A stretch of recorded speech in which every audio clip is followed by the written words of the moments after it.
Hi all. Previous షార్ట్లో మెంతిపప్పు చూపించాను కదా, ప్రిపరేషన్ ఇది ఎలా చేయాలనేది ఇప్పుడు చూపిస్తాను. ఆయిల్ హీట్ అయ్యాక మెంతులు, ధనియాలు, జీలకర్ర, ఆవాలు క్వాంటిటీ చూసారు కదా. అండ్ నెక్స్ట్ వచ్చేసి గార్లిక్ వేసేసుకోవాలి. నెక్స్ట్ దీనికి ఆనియన్స్ అండ్ కరివేపాకు వేయాలన్నమాట.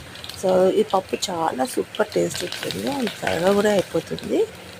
సో నేను చూపించే ప్రాసెస్ అంతా క్లీన్గా ఉందన్నమాట. జస్ట్ సాల్ట్ వరకు మెదిపేటప్పుడు పప్పు మెదిపేటప్పుడు వేసుకోవాలన్నమాట.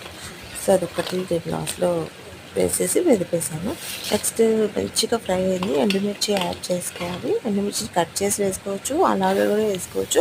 కానీ మనం మెదిపేటప్పుడు కష్టం లేకుండా అట్లా తుంచుకొని వేసుకుంటే మంచి ఫ్లేవర్ కూడా వస్తుంది. సో పసుపు వేసేసి గోల్డెన్ కలర్ వచ్చే ఫ్రై చేసుకోవాలి.